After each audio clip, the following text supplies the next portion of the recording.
giraffe. And please do stay seated at all times. Let's not reenact a very famous scene from The Lion King. Please do not lift anybody up above your head. So please do stay seated, be that in a seat or in a lap.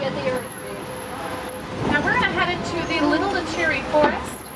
The animals in the Little Cherry Forest, well, they love to hide. They're great at camouflage. So keep your eyes peeled. Oh, you'll see them. What is it? What is what? Well, now over to your right, you might see the okapi. It's a nice tree. The okapi kind of looks like it might be related to the zebra because it does have kind of striped party pants on. But it isn't related to the zebra. It's actually the only known relative to the giraffe. And then to the left here is the bongo, also known as the ghost of the forest. It's a very shy, very skinny creature. It's a nice tree. Coming up again to the left is a watering hole. That's all I have to say. It's a great place to try and find the black rhino. Well, unfortunately, the black rhino is becoming pretty difficult to find in the world. There are less than 5,000 black rhinos left in the entire world. That's due to poaching. They are poached for their horns because many cultures believe they have medicinal properties, but they don't. They're made out of the same material as our hair and nails, which is keratin. We're going to start heading into the Sahi River region now. And the Sahi River region is home to some of Africa's largest predators, like the Nile hippopotamus and the Nile crocodile. But before we do that, look to your left, you will see a greater kudu, one of the largest antelope in the forest. Now they are actually related to the bongo that we just saw. They have very similar skeletal structures. They also have very similar looking ears. And they have the same number of stripes as one another. They both have 13. This is so much more interesting. The green pond. Now here we go, into the Sahi River region.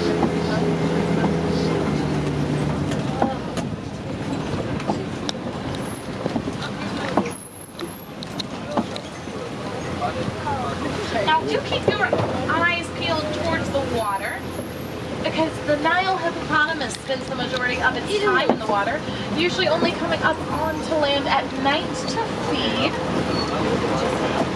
It can even sleep underneath the water. It can spend up to 5 to 8 minutes at a time in the water. On one single breath, ooh, look to your left. I see a group of hippos, also known as a bloat of hippos. Now, although they spend the majority of their time in the water, they are not very good swimmers. In fact, they can barely swim at all. They prefer to walk on the bottom of the river instead of swimming in it. Now, also on the left, there is the pink-backed pelican, named because during mating season, their back will turn pink, almost like a little blush. Oh, isn't that cute?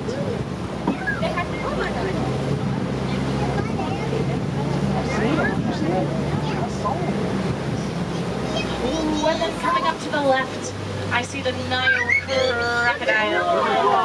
Now the Nile crocodile will reach up to about 18 to 20 feet in length. Now we only have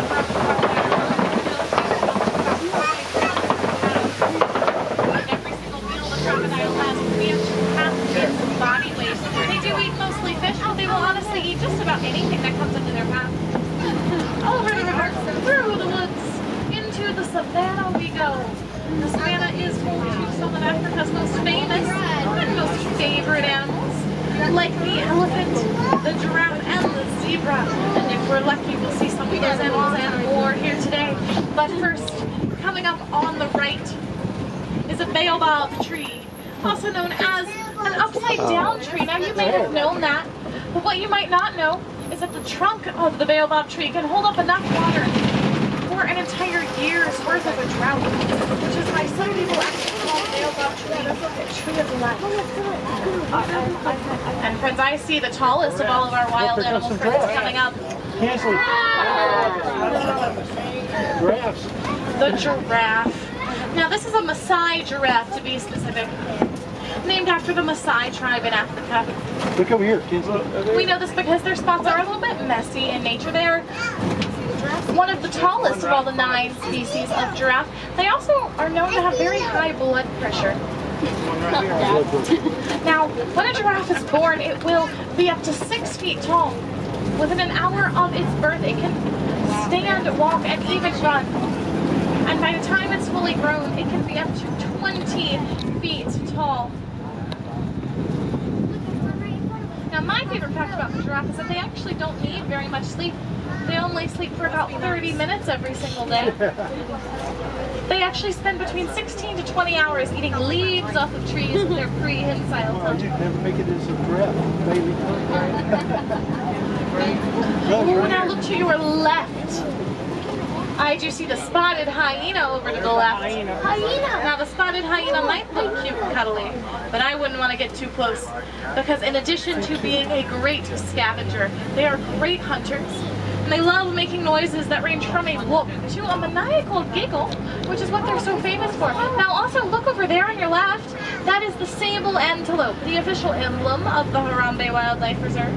Unlike most antelope who will run away when a predator comes near, the sable antelope is brave.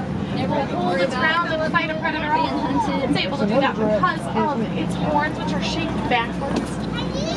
Now look to your left, that's a giraffe, nice up close and personal. Now their tongue will be up to 18 inches long and is purpley black in color. Now prehensile means it can essentially use it as a hand. It can actually wrap its tongue around the leaves and pull them off of trees.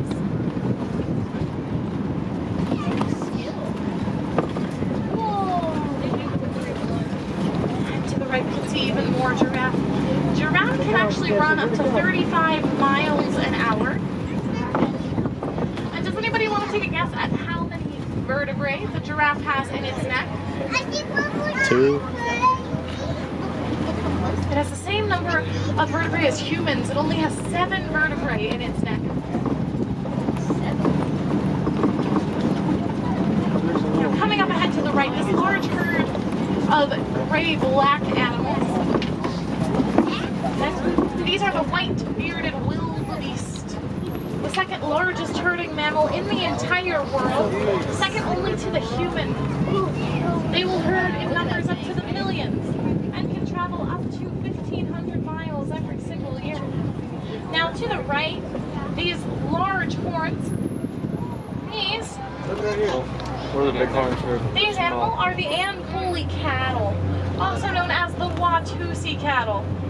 They're one of the only animals that can actually be domesticated on the savannah. They're domesticated by the Maasai tribe. And those horns, well, they can grow up to 8 feet long from tip to tip, about 4 feet on either side. And this caramelly brown colored animal, kind of by itself near the palms over there, that is the Patterson's eland, one of the largest antelope on the savannah. The females will reach up to 1,200 pounds.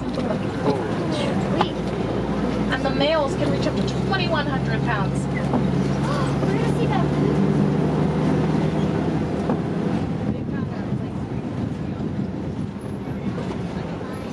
Oh, and look, that large, massive one, that is a male Patterson's eland, probably very close to that 2,100 pounds.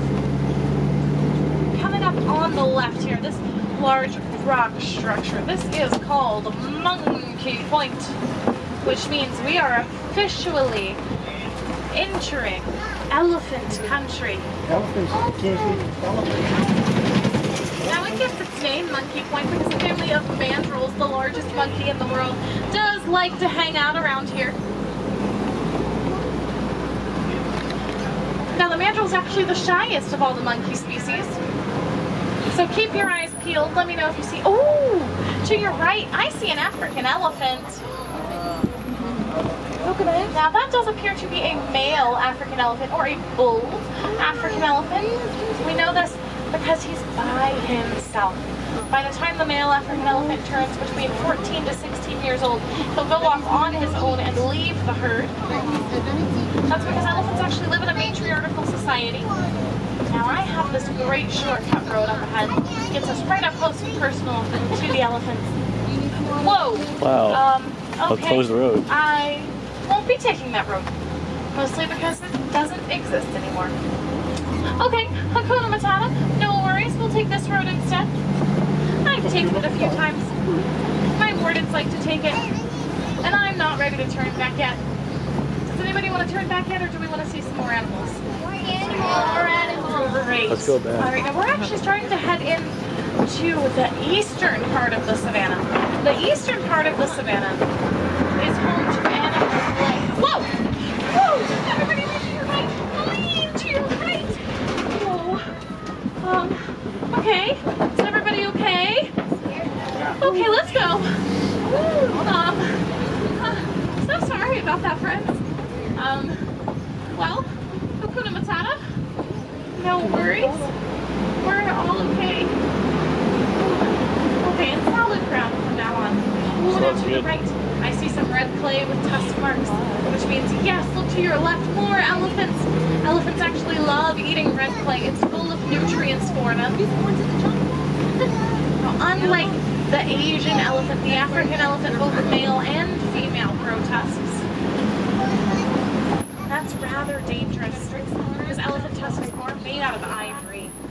Unfortunately, they are poached for their ivory tusks because it's the only way we can get that substance in the world. So if you want to help save the elephants, please don't buy anything made out of ivory.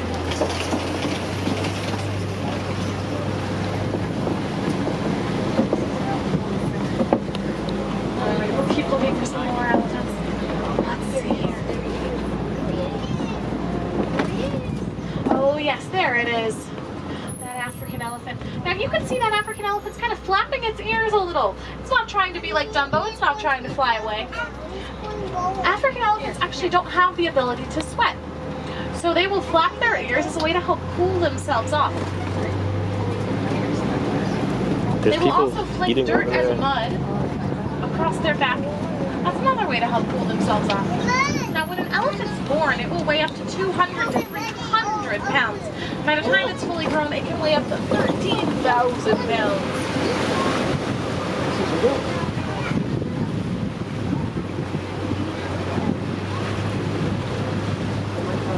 And then coming up to the left here, I see a group of the flamingo, also known as a flamboyance of flamingo. And look closely, you might see some gray puffballs of cuteness.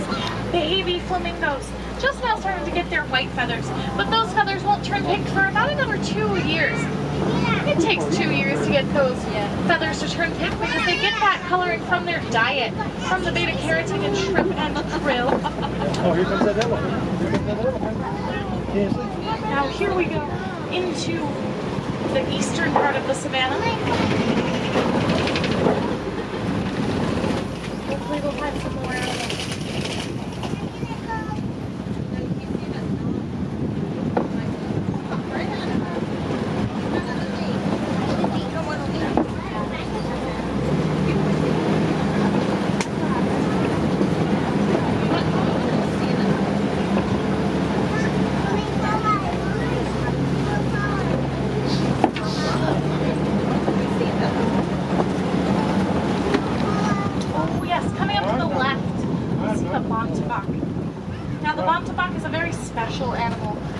Very close to my heart. And that is because in the year 2000, the Bontoc was almost extinct.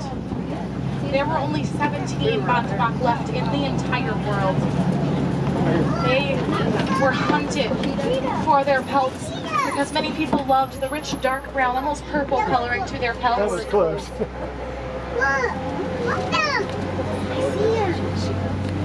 But in the year 2000, African farmers decided they wanted to try and save the Bontoc. So they took all 17 of those Bontoc, they kept them safe on their farms. Now there are over 3,000 Bontoc in the world. They are still considered extinct in the wild. They can only be found on reserves like this one and on farms here in Africa. But it really goes to show how much of an impact humans have, both positively and negatively, on animals from becoming extinct. To the left there is the water buck. Very appropriately named. It loves water. It won't travel more than 2 miles away from water. And it even secretes an oily, kind of smelly coating for its fur that makes it practically waterproof. Now to the left here is a Kobe Rock Formation. And the Kobe Rock Formation is a great place to try and find a lion. Oh, look to your right. It's the white rhino. Much larger than the black rhino. They'll reach up to 5,000 pounds, and as you can tell, they are not white. They get their name from the wide set of their jaw. The Afrikaans word for wide is weit with a V, So it's not they're the white rhinos, they're the white rhinos. Now I don't see any lions to the left. They do remain inactive for a very large portion of the day, so it is possible they're snoozing somewhere we can't see them. But Hakuna Matata, there's still lots of animals to see. Yes, over to the left, over there getting some shade, is the warthog, the largest burrowing animal in the world. Now when it feels threatened, it will back up into its burrows, tusks out, as a way to ward off predators. And yes, we can see those white rhinos once again, along with another water buck. Now, you can see these white rhinos are kind of covered in mud. And that's because rhinos have a very sensitive, very thin skin that's prone to sunburn. So they will wallow around in mud as a way to kind of protect their skin. They'll use less natural sunscreen.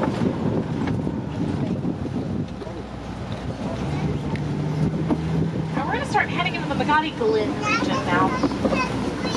The Magadi Glen region is home to some desert-dwelling animals.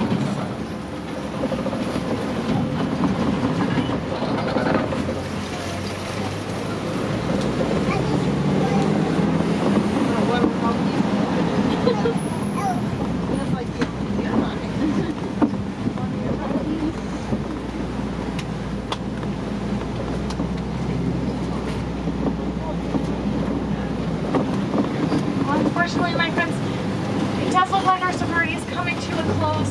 But do hold on tight. It gets rather bumpy right here.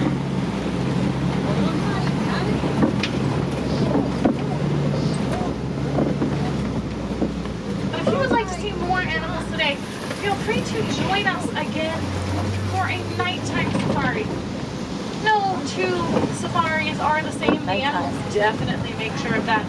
And many of our wild animal friends act much differently at night than during the day. She sure did the picture. Now, many of the animals that we saw here today are endangered or even extinct in the wild, like the bontebok. But everybody can do their part to help. If you'd like, you can actually help by starting to recycle your cell phones. Elephants are losing their homes right now due to coltan mining. Coltan is a mineral found in every cell phone in the world. Just recycle those cell phones. They'll help us many elephants will go hunting in their homes.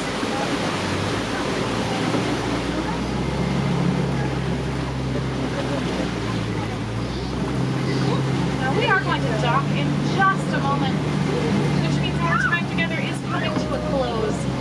But we don't like to say goodbye here in Harambe. It's much too sad, way too final. We prefer to say Kwa Harini. Kwa Harini means to go well.